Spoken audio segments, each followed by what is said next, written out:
Welcome to Nerds Against Normality, the podcast where we deep dive into every anime trope, every transformation sequence, and every unnecessary dramatic pause. So you don't have to. Today we'll be reviewing that Studio Ghibli, or Ghibli, classic. Let's make up our minds how we're going to say that early on. Spirited Away. We will put a timestamp in the description for when the review starts. So join me, Stacey Bowles. I would never accept food at a mysterious ghostly restaurant. I have great survival instincts. And I'm also vegetarian. And I'm here with Harry Bowles. If the show has more punches than dialogue, he's already calling it a modern classic. Evening. And Ben Sheridan, the guy who watched One Piece for the female character growth, apparently, can't be with us this week. So we have a very special guest with us. She's here for the friendship arcs, the wholesome dialogue, and she actually reads the subtitles. It's Hannah Moore. Hello. So just to warn you all that this podcast will contain a heavy amount of swearing, adult themes, and the occasional bullying. As always, if you haven't already, you can catch us on all the social medias and make sure you follow us on Spotify or Apple Podcasts so you keep up to date with all of our new releases. So Ben can't be with us this week. He sent us a voice note. I'm going to play it for you now. Hi guys, it's Ben here from the podcast. Really sorry, but I might lose you for a second. I'm about to go into a tunnel, but I'm afraid I won't be able to make it to the podcast because of that incredibly embarrassing reason. The incredibly embarrassing reason as to why I can't be on the podcast, and obviously I'm sharing it with you guys because it's incredibly confidential, and I trust you won't be playing it out loud. I'm now in the tunnel. I might lose you. Basically, the reason is.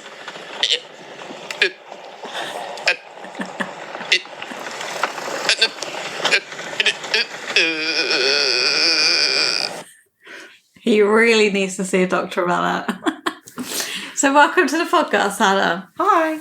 Tell us about yourself. That wasn't one of the questions. That's not a pre-prepared question at all. Feel very on the spot. Yeah, so the other half of our previous guest, Dan Moore, have you compared your notes? No, I haven't. Haven't spoken about notes at all because you didn't want to spoil it. Oh, okay. Is that worse? No. Were you hoping we would and I'd have all the answers? Put that as a fail. Never invited on again. I can say that Mario and Zelda aren't in my games either, but I don't think that's as much as a surprise. It won't make me as angry. Have you got Neopets? No. I've barely even played Neopets. Yeah. I've dabbled. Okay. Dan's played it enough for both of you. Yeah. Yeah. He's done. He's got the merch. What else do you need? So what's the nerdiest thing that you're into? Okay. So I have chosen colouring. Yes. Because I'm an adult. Uh-huh. But I feel like I've taken it to an extra level because Dan got me very expensive pens for Christmas, which I was very excited about. And I have watched videos of people doing colouring. How to blend properly. Yeah. How to make a ghost look like a ghost. How do you make a ghost look like a ghost? So you have wobblies. What's a wobbly? You know, at the bottom when you do the little wobblies, have 5 wobblies instead of 3. What? What's a wobbly? I still don't know what a wobbly is. Imagine you do the ghost, like a Pac-Man ghost, and at the bottom they have wobblies, don't they? Right, so your first mistake is drawing. This is colouring. Okay, the drawing is already done. We're just tick that failed box. We're just colouring in. Sorry, I'm just an artiste. So you get one colour, like a dark blue, and colour in the night sky, because ghosts come out at night. Yeah, exclusively. And then you get a slightly lighter dark blue, and you colour in behind the ghost, so he looks a little bit see-through. Oh. So, like, say he was in front of, I don't know, a bed. You have to trace all the lines of the bed and then colour it. Who's he watching? A child sleeping. Oh my god. And why have you made it weird? I think I have coloured that actual picture. And that's the last time Hannah came on this podcast. It's a colouring book called Creepy Cozy. So it's... okay. Yeah, it's a nice ghost. He's happy. Mm. But yeah, I've watched many videos of, how to blend, how to do different effects of colouring. Nice. And I feel like that's quite nerdy. My colouring pen book folds out to many layers and all the pens are in the right order and they're all numbered so I can make sure to put them back in the right place. And do you let your child touch them at all? No. No. Robin has different pens. These are adult pens. They're actually in a child-locked cupboard. He hasn't even seen them. He doesn't know they exist, which is a shame because he does love colouring. But He's not as good as you, though. no, he's really bad at it. I am a huge fan of stationery, so I need to ask you 2 questions. 1, if I was to take your big colouring pen piece and I swap 2 pens around, how long would it take you to notice? Probably quite a while because, distressingly, it's not like an ombre of colour. I don't quite know how they've chosen the like reds are together, yellows are together, but it doesn't flow that nicely. Okay. But each pen is numbered, so Okay. I would notice eventually. Eventually, you're like, oh, this isn't green. Yeah. And do you have a glitter pen as part of your pens? It does, yeah. There's like a sort of metallic goldy one and a silvery one. Nice, good pens. Do you remember the glitter pens from the ones that smell? And the ones Smelly that smell? pens, yeah. Yeah, how pointless. Yeah, so good. Had one, though. Just one. What scent? I could only afford one. I saved up all my pocket money and I bought a strawberry pen. Strawberry. Yeah. I was a grape fan and a mint fan. Oh, grape was good. Yeah. Was that the start of your glue sniffing era? Yeah, that's what started me off. People claim they help with revision, didn't they? Because you just like smell it and that's meant to like bring back a memory. But then you can't just smell it, like go into your exam smelling pens. You look like a bit of a weirdo. That's how you get bullied. Yeah. That's how you get bullied, yeah. Is that what you get when you sniff a grape pen? You're like, oh, Battle of Hastings, 1066. That's the one. Anyway, so we've asked you for your top 3 films, games and TV shows. So tell us what your top 3 films are. Are you going in order or are you randomising this? Because Dan decided to just throw random ones out there. I think I've narrowed it down to top 3 of each category. I don't know if I can narrow it down to 1, 2, 3. Okay. That is too All hard. right. Okay. But I mean, I've written them in an order, so maybe subconsciously that is the order. Maybe. Okay. What's your first one? Shocker. Fellowship of the Ring. What? I know. And where would that fall, 1 or 3? I put it as number 1. Okay. Yeah. Yeah. I did a lot of soul searching on it. Okay. It was never going to be number 2. Never, ever. But it What's wrong with number 2? Oh, it's a bridging film. It's great, but it's a bridging film. Okay. Yeah, it was a tough choice between 1 and 3. Well, 1 for me is the standout. Yeah. It's the one I always go back to. It's just so wholesome. It's cosy. It's got a good plot. You meet all your favourite characters. Nothing that terrible happens. 3, I cry from start to finish. Do you? It's traumatic, and that's 4.5 hours. I'm dehydrated. Do you watch Just have an IV drip ready to go. Do you watch the director's extended cut? Yeah, to the point I don't know what I think the only time I've watched the normal length is at the cinema. Oh wow, okay. I don't know what. Many, many, many moons ago. Yeah. Like I've done the whole let's watch all 3 in a day. I've watched all of the directors. That is a day. Yeah. Jesus Christ, that must be literally 14 hours? Yeah, it's roughly? long. It's long. You'd have to have some good snacks for that. Good snacks, good drinks, lots of caffeine. Yeah. Watched all the behind the scenes. Dan sometimes likes to test me with a fact that he was like, "Did you know this?" I'm like, "Yeah, I did know that." I did find one the other day that I didn't know. I can't remember what it was. Has he ever outfacted you on it? No. No. It's impressive. Yeah. All right, well, I'm going to have to ask you for a fact, aren't So the one that I found the other day that I didn't know is that Hugo Weaving has a discussion with himself because he plays Elrond, obviously. And in the flashback, there is Isildur who's going to throw the ring into the fire. And the guy that plays Isildur is Peter Jackson's mate, who is lovely, but very Australian, apparently. So when he says, "Are you going to throw it into the fire?" I can't do an Australian accent, but he basically says, you say no in an Australian accent? Nah, mate. Yeah, essentially. I? No. And in the edit, they were like, that's not the one for, like, the king of all men of Middle-earth. Struth, not in the lava, mate. So they got Hugo Weaving to re-record it. So okay. I didn't know that. No, I didn't know that. That was my fun fact that I've learnt recently. So Peter Jackson's mate's not in the film? He is the actor in the film, but then you see him. you don't see hear him, yeah, but that's the only time he speaks. Literally, all he has to say is no, and then walk away. And he did. And it they were wrong. like that. Yeah. They were like that. You can't do it good enough. No, that's not the We're one. cutting that line. Nice. Okay. All right. What's your number 2? I'm gonna swap them. So number 2 is The Shining. Oh, unexpected. Yeah, I'm not a big horror fan, No. but it's just so good. Like you can't look away. Okay. I don't know what it is about it. It's a bit of a controversial movie, isn't it? Like, not some people love it, but some people really can't get on board with it. Like Stephen King hated it. Yeah, he really didn't like the adaptation of it. Really, why? I don't know why Stephen King hated it, but obviously Kubrick did it, and he just felt like he didn't do it justice. Yeah. Oh. Because Stephen King often does a cameo in his films, but he doesn't do one in that one. Is that why he didn't like it? He wasn't invited on set. Why he didn't like it? Yeah. No, I think like even post production when they were talking about it, he was like, no. I am surprised by that because you're not a horror fan, but do you think it's because it's a bit of a older film now, so it's less horrifying, or? I find the old lady in the bathtub, that's quite scary. But like the blood coming out the elevator and the two twins, like I think it's been so overdone now as well by like it's parodied. Yeah, it's parodied so many times. Even kids' films have done it. I think Ready Player One has a whole segment where they go to the Shining Hotel. Yeah, like it's just so overdone. But I think Kubrick is known for being easy to work with. An easygoing guy.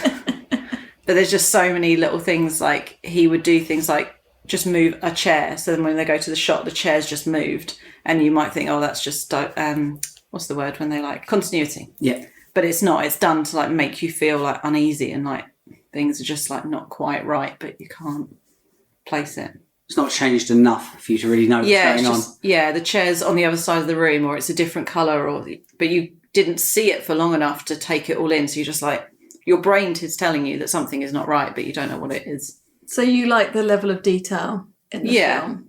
Yeah. It's very, I think, it's very clever. So I've chosen my best as what could I watch anytime, no matter what. Because there's obviously films that I love, but maybe I have to be in a certain mood. I really don't like being scared. I'm let's turn all the lights on and don't like it.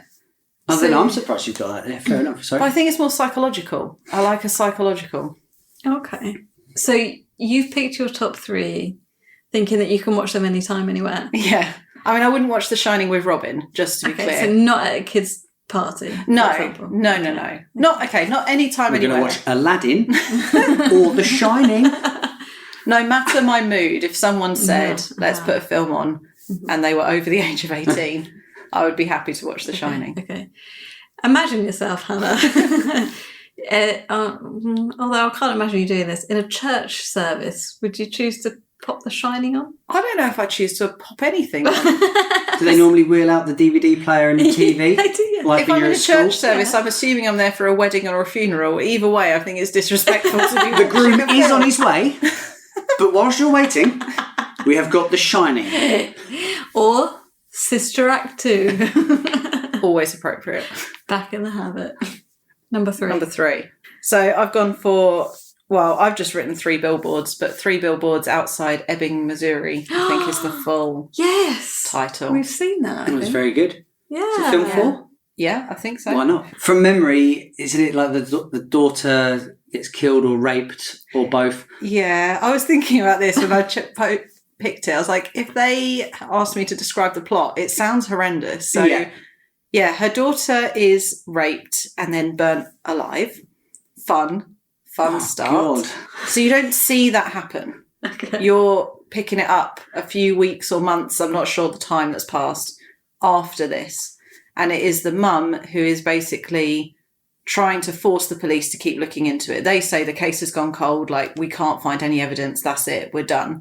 So she rents out 3 billboards and keeps writing like messages about how they need to find it to keep getting them to try and find her daughter. But there's so much more to it than that. Like there's all the different people in the town that you learn about. You've got Sam Rockwell playing this like complete knobhead, racist, sexist, horrible. It's a proper small town, isn't it? It's a little hillbilly town, basically, isn't it? Yeah. And the sheriff there is like him and a couple of deputies or whatever. Yeah, it's a small operation. And like you start off kind of hating the sheriff because he's not looking into it, but then you meet him and you get to know his character and you're like, he's a nice guy. He's just trying to do his job and he's probably not wrong that the case has gone cold, but she's a mum and she can't accept it. And yeah, it's just really good. Obviously, it's got a really horrible, dark story, but it's also got some quite good dark humour.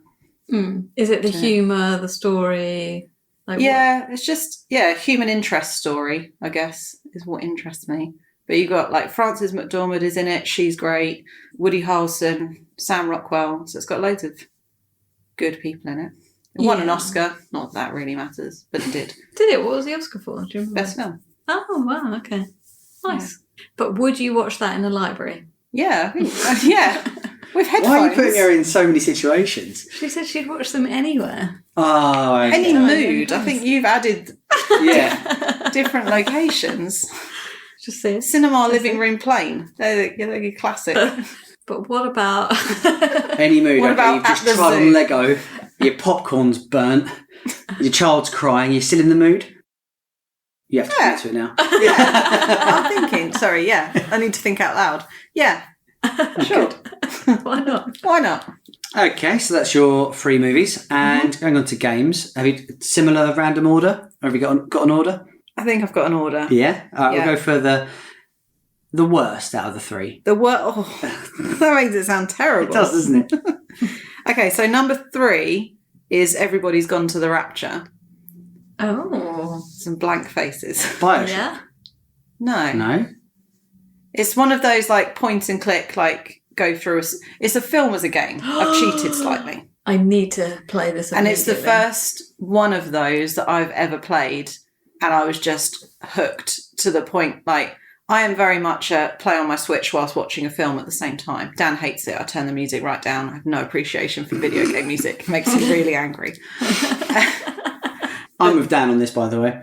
I'm with Hannah. 6 out of 10 on Steam, Hannah. Yeah. Ooh. People don't... 8.5 out on IGN, though. People don't love it. And so there's another game called Firewatch, and people seem to either love one or the other. Okay. And I think it comes down to which one you played first. But you're in this little town in, I don't know, some just generic English county, and everyone has disappeared. And you've got to wander around and figure out why, and you're following these little balls of light, and they take you to different memories, and then you sort of watch a memory and you have to piece it all together as to why everyone has disappeared. But yeah, I normally would play a game and watch TV. This is the first game where Dan has gone out for the evening and I'm like, do you know what? I'm going to sit down and play my game. And so I get the middle one? Sims. Yes! Point and clicks. Point and clicks. What's that about, Hannah? What's that about? What's the story of that one? Any particular Sims? What one got you hooked? Sims 1. I've been there since the OG, but Sims 2 is my perfect Sims for me. I think beyond then it got too complicated, too much like you need an actual architect degree by the time you get to Sims 4. I've got very minimal interest in actually playing the story. Yeah, it has a story. Well, picking your character and like playing through their life. Oh, okay. I thought it was just like you just load up and have a good time. Was that not just the game? What do you mean by have a good time? Just like, I make a family, okay, and then raise them and start again. What? No? Well, that would be a very short game, wouldn't it? Well, yeah, I don't get it. I don't like it. I think I'm kind of the opposite to you because I do like the house element, but I do it for the story. So because I'm a sick individual. So, how many ways can you make a sim die? Take away the ladder in the pool. Classic. Yeah. Take away the door of the room. Classic. If you've not taught them how to cook and then you make them cook, they'll just burn it down and they can't get out. Or they'll starve, maybe I am interested. Or they're having affairs with their neighbours, or their kids gets taken by social services. There's a lot involved. Yeah. Me and my brother once decided we wanted to make a haunted house, so we built a whole family just to kill them so that they'd be ghosts. So you can do stuff like that, or you can just build a house. If you're morally incorrect, corrupt, morally corrupt. Yeah. Yeah. I feel like you go into it though and you're like, Rosebud, Rosebud, Rosebud, build a house. Money load, that's the cheat you want. Oh, right, okay. But Rosebud does get you money, but money load gets you more. Okay. I take it back. I would probably play The Sims. And the best game ever. Yeah. The best game ever is Animal Crossing. Oh, my God, should have known that. Of course. Should have known that. There's quite a lot of similarities between The Sims and Animal Crossing, isn't there? Yes. But you can't do the money load cheat in Animal Crossing. There's no turnip cheat. No, you just have to work the stock market. The stalk market. Oh, sorry. The stalk market. They've worked hard on that pun. Yeah. I don't want to. Some guy got a promotion because of that. Yeah. Have you played it since the beginning, or you've certainly played like for quite a while? No, the original ones were on Game Boy. Game Boy. There was a Game Boy one, I think, or maybe GameCube. So was the last Animal Crossing game, or the current, should I say, Animal Crossing game, like a bit of a revolution for you because it had the new design feature where you could like dig into the ground. Happy Home Academy up one. Oh, that. Yes. Yeah, being able to change your island and manipulate your island. Yeah, that was... In COVID as well. I know. You couldn't have timed it any better because you just had all the time in the world to do whatever you wanted. I remember you guys were doing like fashion shows and island tours. Definitely not when I was working. Me neither. Yeah, it was borderline obsessive, I'd probably say. It was. Yeah. What are your real thoughts on Tom Nook? Real thoughts? Yeah. Be honest. The with deep us. cut. As opposed to what? Because he makes you just... Yeah, don't be worried about what you... Don't pander to the masses. Does he makes you just pay your mortgage and like... Yeah. It won't get back to him. Just let us know. It always gets back to him though. It's frustrating that he takes a day to build the next part of your house. Yeah. Like, that is pretty cheeky. Because I'm paying my mortgage like reliably. I'm doing it. He knows I'm good for it. You don't look to bring the boys round. No. Start knocking on the door. Well, now he works in the town hall and he's got Tommy and Timmy working in his shop, which I'm pretty sure is child labour. He is problematic. Sure. He is a crook. Yeah. He is. Tom Nook the crook. Don't mess with him. That's what they call him on the street. Yeah. Okay, so tell us your top 3 TV shows. Are you going to go for number 3 first? Have you got them in an order? I can go for number 3 first, yeah. Yeah. So number 3 would be Inside Number 9. Aha, okay. We still haven't finished. You don't like horror, but you kind of like a bit of horror. I like psychological, Right, okay. which this is. I wouldn't... And actually, the couple of episodes of Inside Number 9 that are full-on horror, like I know you said you've not finished it, but I think quite early on there's one that's like a full, like, there's a demon. She goes around to do babysitting and there's a demon. Yeah, we've seen that one. Yeah, not into it. Like, it's not clever. It's not big and it's not clever. Or write in and tell them. Yeah. There's the other one, isn't it, where they have the horror prank show. Oh, yeah. There's that one as well, where there's actually a demon there. Yeah. Yeah, it's at its best, I think, when it's playing with your mind, Yeah. like you say. We would think always so. watch it when we were eating dinner, and there was always like a really horrific scene on like the one with the woman who gets possessed, and she's like, she goes proper crazy and her limbs are snapping and her bones are like, Oh, yeah. and we were like, I'm never watching this show again at this time. Yeah, it's not a dinner time show. It's not. No. And it's not a before bed show. You need to have at least half an hour to watch something fun. All right, so you don't like the most horror-y kind of episodes, but like, are there any that stick in your mind? So the Sheridan Smith one that's all set around, I think she's had a car crash. Yeah, it breaks my heart. Yeah. She's having like at the end, this is spoilers, but she's having like Christmas dinner and that's how she realises that she's been dead the whole time. Yeah, that is a horrible episode. Yeah. That's Pretty sad. That's pretty sad. Yeah. The one that's in complete silence, I think it's like the second episode. Yes, I think of that one. That's really clever. Mm-hmm. Oh, Yeah. the burglary. Yeah. Yeah. Mm-hmm. On to number 2. Number 2, slightly different, Black Books. Yes. Oh my God, The third the third. or 4th appearance. Is it? Yeah. Is it? Well, that tells you why it's so good. Tell us why. I just love it. Like, I think there was a point, me and my brother, episode 1, we could probably quote it word for word. Still regularly pull out little quotes. You know, when sometimes you say something and it's just like in your language. And Not my bees. Every time I hear the word bees, that's what I hate your bees, Bernard. Yeah. So just remind us what Black Books is, because I think it's a very British show. I'm not sure anyone else would have heard of it. I mean, if you've had it several times, it's probably been explained, but you got Manny and he's a bit stressed and then he accidentally swallows the little book of calm and he becomes really chilled out and ends up going to work for Bernard Black, who is I was going to say racist Irish stereotype, but he's played by a real Irish guy, so I guess not. I don't know. And then they just get up to capers and scrapes, basically. Capers and scrapes. Capers and scrapes. Love it. And yeah, there's lots of silliness. I don't know. I just love it. Yeah, could quote many episodes. Again, I could put it on anytime. It's a good palate cleanser. Inside number 9, followed by an episode of Black Books. You're going to sleep fine. And it's short. Yeah, the episodes are 25 minutes. Was it 3-4 seasons? Yeah, 3 seasons. Are you glad they only did 3, or would you have preferred a bit more? I mean, I feel like it's a bit of both. Like, you're always like, oh, I love it. I wish you'd carried on. But at the same time, I'm glad you didn't just run it into the ground. Yeah. Yeah. I think it ends quite well. So, yeah, I'm happy.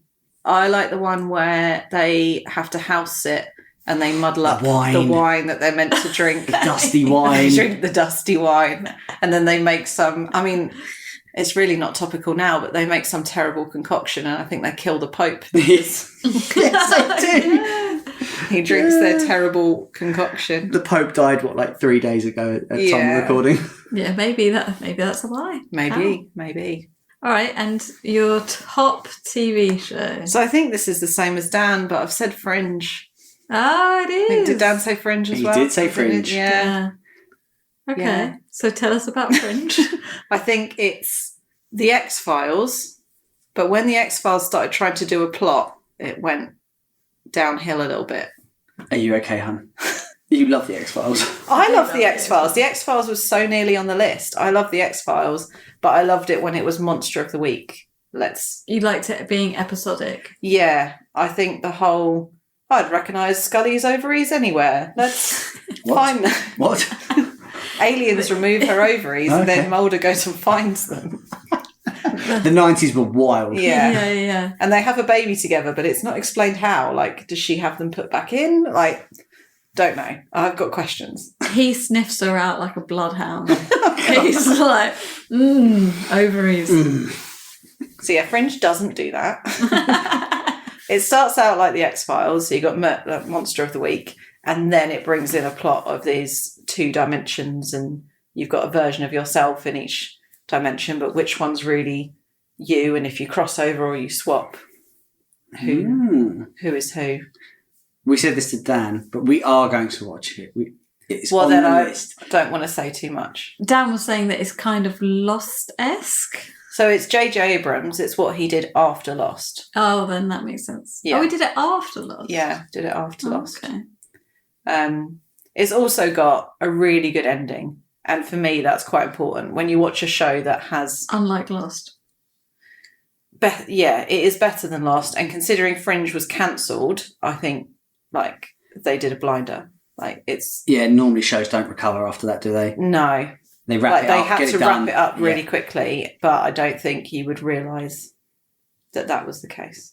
We will watch it. We will definitely watch it. Yeah, we will definitely watch it. We've only said that to you guys for the last 9 years. Yeah. I think you'll love it, because it is very X-Files-y. Yeah. It's got a strong female character. Oh, I'm in. God. And J.J. Abrams is always good, isn't he? Yeah. Yeah, he is always Though good. he hasn't done anything in a while. I think Star Wars broke him. I think he had such a good reputation. And then when he burnt and crashed the 9th film, I just think they're like, either they were like, don't touch him because he's tainted, or he was like, I fucking hate film. And I reckon he now works in Starbucks. Before we get carried away, let's get spirited away. Oh, very good. No. So let's get on with the film review. Let's get on with the review. On with the review. Okay, so this week we'll be reviewing the 2001 film Spirited Away by Studio Ghibli or Ghibli. What do you say? I say Ghibli, but I hear people say Ghibli. I'll be honest with you, I think I flip between the two. We watched a conference with a woman who's like an expert in the art of Ghibli, and she said Ghibli. Oh. They said Studio Ghibli. That's literally how they said it. Ghibli. Ghibli. No, Gibberoo. You jib? Fucking Gibberoo. Gibberoo. A bit Australian now, isn't it? Gibberoo, mate. Oh, anyway. The shortest plot I could find for this film on IMDb was... During her family's move to the suburbs, a sullen 10-year-old girl wanders into a world ruled by gods, witches and spirits, and where humans are changed into beasts. This was written and directed by Hayao Miyazaki, who I believe does all the Studio Ghiblis. Most. Does most of them. And it stars, in the English adaptation, it stars Devi Chase as Chihiro, the main character, and you can find her in such films as The Ring and Lilo and Stitch. Oh. So she's quite a big name. The cinematic universe I didn't know I needed. Right, exactly. Suzanne Pleshette as Yubaba, Jason Marsden as Haku, and Susan Egan as Lynn. Now, when I was watching it, I have to tell you that I really recognised Lynn's voice. Did you? I know who she is. Yeah. You've only just recently watched it, but she's Meg from Hercules. Oh, okay. No, I didn't pick up on that. Okay, so on a budget of... What do we think? How much was this budget? Is it in dollars or yen? It's in US dollars. Okay. I feel like animation makes it harder to guess. I don't know how much drawing costs. You colour in. You should know this. How expensive was the pen true. set? Okay, so the pen set was £50. If you smell the TV, you can smell the strawberry mint and grape flavours. Would you like me to go first? Yeah, to you set go the bar? first. Set the bar. Okay, I'm going to go 9 million. To make or to take? No, make. Make. I'm going to go... I think less. I'm going to go 5 million. Wow, well, you were close. It was $19 million. Oh, so I'm pretty happy with that. But the question is, how much do you think it made in the box office? So again, this is US dollars worldwide takings. So I'll let you guess first, because I have a core memory of this film doing quite well. I'm going to say 50 million. I think it took, because I remember it taking over 300 million, and it was a big deal. It was a massive deal. So I'm just going to put a pin in at 300, seeing as you've gone for 50. Okay, so the box office was $395.8 million. Nearly 400. Nearly 400, Wow. yeah. What was it, 19 million? Yeah. That's not a bad day at the office, is it? An absolute smash hit, I think it's fair to say. We picked this film as a Studio Ghibli anime because we thought it was the most well-known. Would you agree with that? Hands down. Yeah, I think probably, yeah. Most well known. It was definitely the biggest. So we open the film with Chihiro and her parents and their moving house. And they come across this empty ghost town where her parents eat a bunch of food and wouldn't you know, they turn into pigs. What did you think of the opening and the introduction to Chihiro? I mean, she's classic, like, stroppy teenager, isn't she? She gets in a huff because she sits on her flower and then... Kills the flower. Kills the flower, and she's like, oh, everything's terrible. It's like... You did this to yourself. I think her mum even says, like, I told you not to do that, or something like that. I don't think you warmed to her from the start. Moving house is stressful, to be fair. Yeah. I don't think she's got much to do with the logistics of that, though, to be fair. No. She just turns up. Yeah, I think so. I don't think she's there at the mortgage meetings. Look, Martin. We haven't got quite enough Look, money. Tom Nook. I can afford it. I'm good for the fucking payments, you know it. Now, excuse me whilst I sip on my Ribena. Oh, it's ran out. Where are my turnips? Yeah, she's not very likeable to begin with, is she? And do you think teen? How old do you think she is in this? I thought she was like 10. Yeah, I think, she's meant to be younger, isn't she? But I don't, like, I'd say, like, young teens, like maybe, like, 12, 13. Yeah. I think her dad looks kind of weird, if I'm honest with you. He has a weird face. Yeah, he does have quite, very square. You probably both watched this a long time ago, but do you remember, like, were you like, what the fuck, when her parents turn into pigs? I think I thought it was a bit weird to just sit down and start. They were like, oh, this is fine. Like, no one's around, but I'm sure it's fine. They were going to pay for it. No, I They've know, got a but it's credit still card. a bit weird. Yeah. Like, they've just found food in a field and they're like, it'll be fine. And no one is around. No one's around, but the food is all freshly cooked. I think I assume it's like the spell and the magic has already taken hold to remove all logic, which is what makes them do that. Why it doesn't affect her is never really explained, because she's always like, absolutely not. So I wasn't bewildered by the intro when I first watched it. So I first watched this when it came out onto DVD, and I was very excited because I was learning about anime. I had just started watching Toonami on Cartoon Network, and that had like Gundam, Dragon Ball Z, Sailor Moon, all like kick-ass animation, and I was like, yeah, I can't wait to watch Spirited Away. It's going to be such high quality animation, and it's going to be so action packed. And I won't lie to you, I hated this film when it first came out. Did you? Because it wasn't Dragon Ball Z. Right. I was like, but where's the action? When are they going to kick the shit out of each other? Where are the punch? Where are the punches? Yeah. But no, looking back on it now is very good, isn't it? Like it's about greed, obviously. I think the greed is hinted at before they even get there. Like in the car's stacked, isn't it? They've got boxes of what looks like designer wear. They drive an Audi. I think it suggests that they are very materialistic. Yeah, I think that's the idea, that if you've eaten the food, that... You greedy little pig. Yeah. Well, yeah, I think he says something like, Daddy's got his credit card or something. Which is what I always say every time we go out. Oh, God, I threw up in my mouth. That is grim. So we leave that area and we go into a full spirit realm, I think is fair to say, and she's confronted with so many different characters. She meets the boy Haku for the first time, thank you. We get a glimpse of No Face, but there's all sorts of frogs and radishes. Yeah, all sorts of creatures, which is, I found kind of overwhelming to the senses, if I'm honest with you. What did you think? It is a lot to look at and to take in and try and work out what, because yeah, there's things you recognise, like a frog. You're like, okay, fair enough, it's a talking frog, it's a cartoon, that's fine. And then yeah, there's a thing that looks like a radish, but maybe it's a bear. Like that's quite difficult to take in. This was all hand drawn, and I think to have that many characters doing individual movements, it is a work of art. You have to say what he does with all of his films. Well ahead of his time. Yeah. Not good enough for you back in the day, though, because it wasn't. No, I still would have had a little wet dream about the artwork, but just because it had glimpses of action, didn't it? At that point, he like force bubbles the frog, and zips off and whatever. Mm-hmm. Yeah. So the Haku makes it clear she needs to get a job so she can live as a human. So they don't want her to be discovered as a human in the spirit world. So she goes off in search of the job, and she meets the boiler man, and then eventually goes to the witch who manages to get her a job. So we get introduced to what I would say is the creepiest character of them all, which is the witch. But we also meet the boiler man and the little soot sprites, which are in most Studio Ghiblis, I think, right? Or they take in different forms, they're like in Totoro. Yeah, they're in Totoro. I don't know if they're in any others.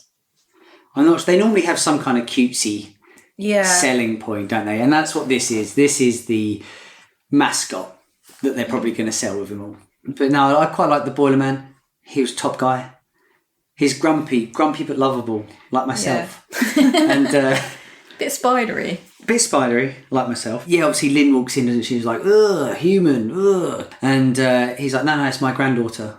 You need to take her up to get a job. She wants to work here. So he's a good chap. He's got a good heart. That confused me for a bit because I didn't know whether he was being serious or about her being her granddad. Could be, because they're in a spirit world. Yeah. Could be a granddad. I don't know again if it's a Japanese thing, because later in Spirited Away, the witch says, oh, you can call me Granny. And the same thing happens in Totoro. Like, they meet an old lady and they're like, oh, you can call her Granny if you want to. So I don't know if that's just like... Japanese thing. Yeah, like make it like... Yeah. A term of endearment. Yeah, like maybe. That. But yeah, I like him. Like, he takes... Let's say under his wing. He hasn't got wings, he's got lots of legs. Takes her under his legs straight away. He's never had an itchy back in his life. That's the first thing I thought when I saw him. Stretching out, yeah. Yeah, and I loved it when she tried to haul the coal, and then all the soot sprites learned, and they were like, oh, I'm not doing that anymore. Yeah. This mug can do it for us. Yeah. And the witch, for me, that was the most terrifying animation style. But I was kind of weirdly fascinated when she turns into the bird with her little nose out. And sometimes sunglasses. Yeah. Sometimes it's sunny. Yeah. Got to think of the UV. Yeah. Yeah. And with her big baby, really quite terrifying. I didn't understand the big baby. I don't know if that's symbolism for something. So I've never made this link until I watched it this time. In Alice in Wonderland, the Queen of Hearts also has a giant baby. And I think there's a lot of comparisons between Spirit, like they go through a tunnel versus the rabbit hole. Like, No, that's a good point. There's definitely a lot of crossover between. So whether the animators were quite inspired by Alice in Wonderland but wanted a bit of a Japanese twist on it, I don't know. And maybe that's why the big baby. Maybe there's a culture reference that we just don't understand. Well, this film was distributed by Disney, so it would be interesting to see if they had any input. Yeah, to make it a bigger audience appeal. Yeah, I thought the old lady brilliant. Talking about the animation again, she's got so much going on. Yeah, like the wrinkles, the hair fold, her clothes fold. I just think, yes, she was awesome to just look at, to marvel. You kind of want to pause it just so you can take it all in, don't you? Yeah. So Lynn takes her under her wing a bit, and she, like all good child labour, she ends up in the bathhouse. She's got to earn her way. And she cleans the bath, and then they get the, what was it, a stink spirit? Oh, I just call it your mum. Wow. Yeah, and she cleans the stink sprite and ends up with loads of gold. And then we get a little more an introduction to No Face. Oh yeah, because the stink, it turns out it's not a stink spirit, is it? It's a river spirit that's got a bicycle and loads of rubbish stuck in it. Another very clear message about Pollution and over-consumerism. You've got so many bikes, you're throwing them in the river. Meanwhile, Haku's gone and stolen a stamp golden I think- seal. from the witch's sister, identical sister. And she's come back, find the seal, bombarded him with loads of paper. Yeah, paper aeroplane type things. Yeah. Paper birds. They sort of look like birds. Yeah. She turns Big Baby into Little Baby hamster. And the weird crow witch into small black bird. Yeah. Yeah. And heads into baby. Yeah. The 3 bouncing heads. To try and trick her sister, I guess. So there's clearly some sort of sister rivalry going on. But I thought she was really mean. Like, I found... Because Yubaba's quite mean and horrible, isn't she? She's the... Is she mean? Or is she just a hard taskmaster? She's got a business to run. She's got a business to run. Is that how you run 184-bit gaming? Yeah. Shit needs to get done. Yeah.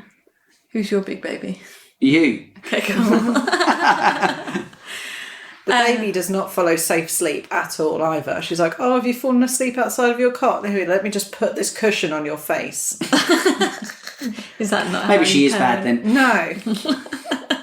Oh no, And she it won't died. let the baby leave the room because she's worried about germs as well. There's that whole thing. Even though she walks into that room without washing her hands prior. Yeah. Hypocrite. I mean, they're in a bathhouse, so I'm going to guess there's a lot of soap just around.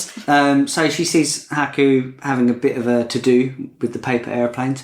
She saves him by opening the window. He goes up to Yubaba's level, flies in there, and then she's like, no, I need to make sure he's alive. And then that's when she has an interaction, not a nice interaction with the baby. You know, he's like, play with me now or I'll break your arm. I was like, whoa, that is sinister. That was like, you see the bending of the arm as well. Yeah. As a person who's had like 98 arm breaks, I can tell you now, that's not comfortable. And How obviously, many by the hands of a giant baby? only 15. Oh, okay. That was me. Yeah. And obviously when she comes out, she sees Haku as in the dragon form. And then they push him down a well, don't they? They're like, bye, trapdoor, bye. And she goes down with him and all that kind of stuff. He recovers just enough to fly off. They go into the boiler room. She feeds him the MacGuffin, half the MacGuffin. And all recovered.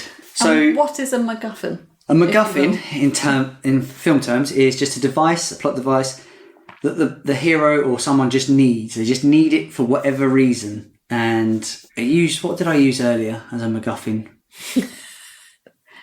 It just gets the character out of any sticky situation. It's kind of like, oh my god, if only we had one of these things. And it's like, oh my god, I do have one of those things. I picked it up earlier. She has no reason to have that food because, she feeds it to Haku and he magically becomes better.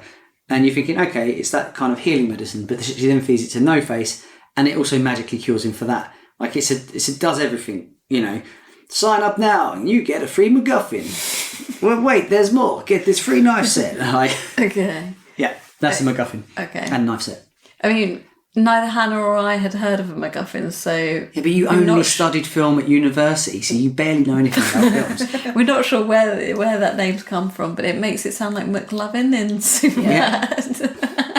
McLovin turns up, and she feeds half of him to Haku and half of him to No Face. They Which checked half? his and then No Face shows up a little bit later and also wants a bath. Or she lets him in. She does. Yeah. Well, does she though? She definitely 'Cause lets him she in. does. he just appears. No, he appears at the window, and I feel like it's like, you know, the whole vampire, you have to invite them in. Yeah. I think it's that vibe. Like, all the guests are going somewhere, and she's like, oh, come on, like, you can come too. And that's all he needs, and then that's it. She's He's just in. being nice, isn't she? Yeah, because she's not from this world, so she Yeah. doesn't know. Yeah. So everyone's like, oh, he's a no-face. She doesn't know what that is. And they didn't care really when he was coughing up all the gold. No. No, But that was all Yubaba fun. didn't see that. It was only when she got involved, she was like, oh, it's a no-face. But yeah, they were all loving the gold. Well, yeah, because he's Yeah. a bit whimsy, isn't he, when he first comes Yeah. in? And then by the end of eating everyone, he's full on rampaging through the He's more bathhouse. sludgy than Yeah. ghosty. Yeah. That is a Yeah. good point. He took it too far. He did. And he just wanted to please Sen. Oh yeah, she's Sen by now, isn't Oh yeah, she? she's changed her name to Sen, which She didn't change her name. got Chihiro. forced Yeah, to. from Chihiro to Sen. Yubaba took her name. Because you got Haiku can't even remember his real name, and that's what like keeps him tied to her. So I guess that's the idea, that if she'd stayed stuck there, she would have forgotten that she was Chihiro. Yeah.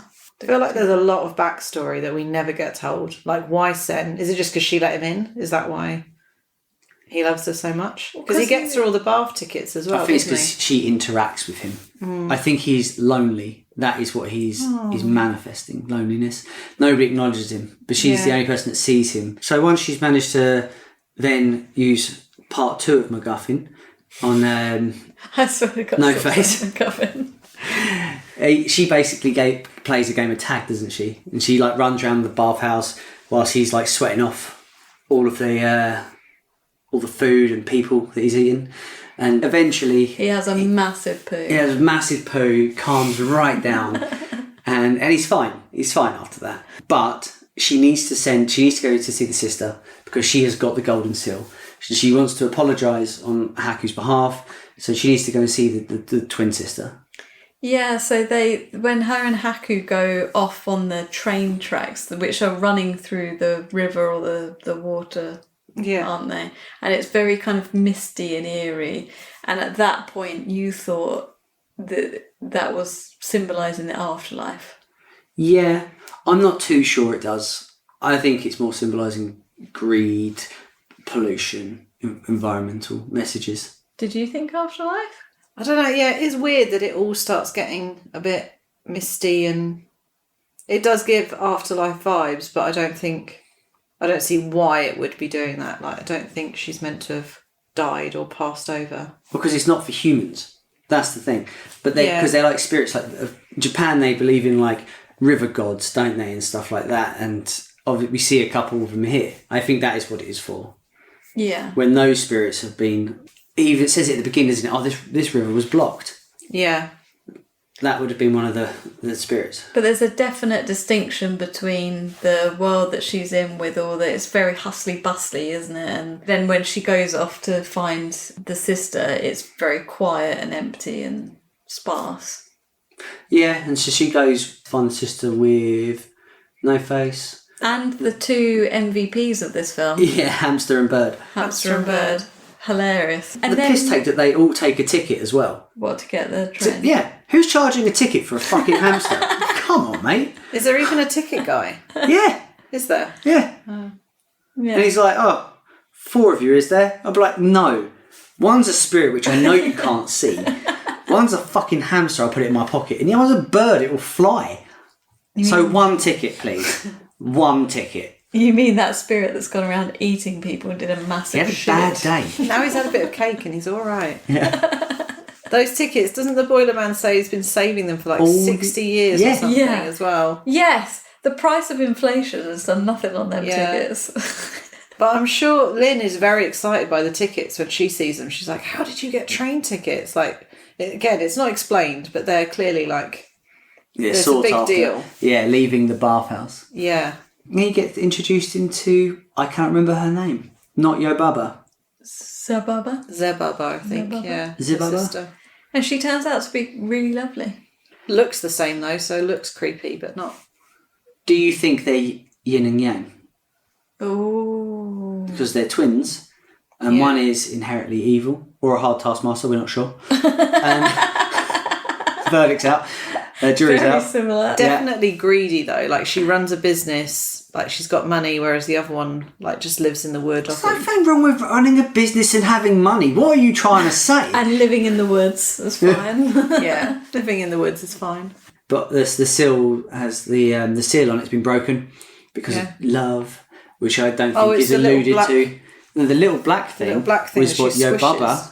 Oh yeah, to keep him in to control. keep him in control, yeah. which she squished with her foot. I mean, I found it a bit weird that they're both children and in true love. It's never really specified what kind of love though. That's true. It just says love. It's never specified that it's romantic love. Platonic, Yeah, like guess you'd love a could cheese be. and onion pasty or something. yeah. They don't eat each other. They did in my version. She's 10. I didn't make it. Do I need to call some sort of service or The hotline? nonce police. Which I'm sure it's just the normal police. Yeah. It's just a department. I didn't think we'd be going down this route. Anyway, Haku then makes a deal, doesn't he, with Yobaba being like, I will get your baby back ribs, Yeah, she as he did. said in the film. She, And she didn't realise that the baby wasn't the baby. no, terrible mum. Now, if I swapped out your baby, I feel like you might know. I think I would know if you swapped it for a different baby. But it was identical. Him. Yeah, if a magic... Especially if he was massive. Yeah, I don't know what, because you think it takes longer to look at, so you just don't notice. What's the logic there? Yes, he strikes a deal with Yobaba being like, I'll bring back your actual child on the condition that you release her family, and it's all good. And she's like, yeah. But I'll still have a little test for that. A little test as well. And off he goes, flies off, grabs them. They have a lovely time back. No Face stays with Zibaba. Yeah. Yeah, to crochet till his heart's content. Oh yeah, he's good at it, isn't he? He's good at it. He's got a knack. I reckon No Face would like some colouring. I think he would. I think you're thinking he's autistic. He might be a Isn't little he? bit. He could be a little. He's not verbal unless he eats a frog. He's It's true. There you go. So right at the end, she has to find her parents in amongst a herd of pigs. Yeah, gathering. Gathering of pigs. School what's of it? pigs. Yeah. Yeah. A school of pigs. A ham of pigs. A ham of pigs, yeah. A gaggle of pigs. Which she did see earlier in the film with Haku, who said, make sure you know what they look like. I mean, again, I'm not sure I'd be able to pick out one pig from another. I think it's vibe based. Vibe based. Yeah. And she nails it. She does, She because does. they're not there. Trick question. And fair play to Yobaba, true to her word, which is why I think she's misunderstood. And she says a lovely goodbye to Haku, who now remembers his name. Yeah, and she says something like, because he's named after the river. Oh yeah, because you find out that he He saved her. saved her as a child. She fell into his river Yeah. and he saved her. Yeah. She's 10. Someone And called that river Childline. is thousands of years of age. But I'm sure she says something like, oh yeah, they filled that river in. It's flats now. Like, that's why you can't remember it. So again, back to the eco Yeah. message. Okay, and then she obviously reunites with her parents. They go back to the car. It's been dusty for years. Years? Years. Well, At for least 3 days. an unspecified amount It's of just time. got a few leaves on it. Well, just because it looks like it's been abandoned, right? Yeah. And then off they go as if nothing had ever happened. I think the biggest thing of this film is a coming of age story from her, isn't it? For her, for Sen. Yeah. She is this petulant little brat kicking and screaming at the back, being like, I killed my flower because I'm an idiot. Why am I like this? And then at the end, she does everything for everyone else, doesn't she? She learns a bit of responsibility, doesn't Yeah. she? Like, yeah, at the beginning, she can't even look after a flower, and by the end, she's saving a dragon. Yeah, she's boss bitch. That is exactly what it was, Harry Bells. Oh, that was... In my research to the film, Oh. it was in fact a coming of age story. Yeah. Oh. Okay, so I'm going to go to your final thoughts and whether or not you'd give it Nan approval. Guests first, Hannah. I love it. I'd forgotten how much I loved it. I don't think I've watched Spirited Away for a long time. So yeah, I love it. I think it's really great. I would give it approval. Okay. Harold. Yeah, I enjoyed it much more this time. It wasn't like a stroppy 13-year-old watching Dragon Ball Z. It's your coming of age story. It was my coming of age story. I recently saw this. Yeah. I recently saw this in the theatre, and I loved that. Yeah. I love this. I think it's a great entry level for anime, for Ghibli. And yeah, obviously approve it.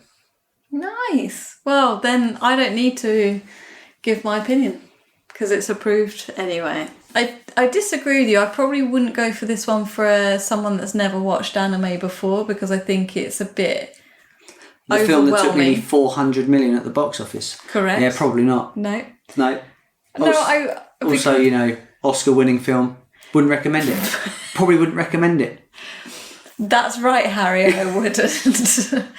I would go for more of like a Totoro, but probably because I think it's easier to get into. It's not as sort of mad characters in it. If we're being That's honest. true. They only climb into a But- giant cat bus. So, Yeah, but they Which have is fluffy on the inside. That's what's weird. yeah, aren't your insides fluffy? It should be all blood and guts, but I can understand why they didn't go down that route. Horrific. says Hannah, who doesn't like horror whatsoever. Climb into my cat bus. I'd rather walk. Thank you, sir. Just open the door. Ah! Oh, fuck no. But no, I would also give it approval, I think. How can you not? Okay, so I have some trivia for you. Before we started recording, you both mentioned how long you thought Chihiro had been in the spirit world for, given that they come back to the car and it looks abandoned. How long do you think she was in there for? Well, we worked it out that I if you think- followed it day by day in the film, it'd be 3 days. Yeah, because I think 3 nights pass, because it gets to nighttime the first time she's there, and then I'm sure she sleeps like 2 nights. So 3 or 4 days? Yeah. Well, you're not going to like this answer, but I just found it interesting, your kind of how you got there. No one knows Oh. exactly Well, how we know, long. we just figured it Because out. no one watched it, because... We've defined it here on this podcast. You heard it first. Miyazaki reportedly created the characters of Chihiro, Yubaba, and No Face to represent 3 different sides of a single person. No Face supposedly represents some of the darker personality traits we all struggle against, like obsession and greed, and the occasional cannibalism, I imagine. Yeah, we all struggle. It's only a frog. I chose this bit of trivia specifically for you, Harry, because how could I not? The scene where Yubaba blasts No Face was inspired by Dragon Ball. Of course it was. He actually wrote it on the storyboard for the film, just like the Dragon Ball one. That's cool. Miyazaki often doesn't have a story when they start working on it. He just wings it. Yeah. I'm just going to make an Oscar-winning film Yeah. today. I know. You want to join in? Yeah. Yeah? Let's do it. He said in an interview, "We never know where the story will go, but we just keep working on the film as it develops." Yeah, I guess he's an artist first, so he's just sort of drawing images and then working out how they go together. Yeah. And my final bit of trivia for you, which you've already mentioned, it won an Oscar for Best Animated Feature, but Miyazaki didn't attend the awards ceremony What gangster? because at the time the film was released, America were at war with Iraq and he disagreed with that decision. He wasn't allowed to publicly say it, so he didn't say it until many years later. That was the reason So they just why. sent it to him via like UPS or something. Maybe Imagine that. he just dialed in, I don't know. All right, so this was the 13th Studio Ghibli film. Why do you think this one broke the mould with an Oscar, with the box office, with the global acclaim? What's different? It was mentioned by Stacey earlier, it was distributed by Disney, so there may How have been... dare you? It was mentioned by me. Oh, sorry. They're very similar, it's hard to tell. It was mentioned by Harry earlier, very significantly, that it was distributed by Disney, so there might have been a bit more money behind The advertising the campaign. advertising and everything like that. It might just have hit round about the right time. You would have had people of our generation that have grown up with Dragon Ball Z, Pokemon. That's So- what I was going to allude to. Like, I remember being a teen when this came out, and Dragon Ball Z was finding its feet in like the UK market and the USA market, and Pokemon was obviously massive. Do you just think it was where anime was becoming like socially acceptable? Just the right time. Well, people that liked anime also started having money to spend at cinemas, because people like our age would have started like getting Saturday jobs and having money to go out and spend. But I also think from an Oscars perspective, they're very like just what is the thing of the moment. Yeah, of course. I mean, they famously just passed a thing with the Oscars that says you have to actually watch the film before you vote it, and they're all kicking off about it. So I feel like the Oscars is just vibe-based. Like the pig test. Yeah. Well, on that note, thanks for joining us, Hannah. I hope you have fun. It's been great fun. Thanks for having me, guys. You're welcome. We've been Nerds Against Normality. Thanks for listening. Catch all of our latest episodes every Wednesday wherever you get your podcast from.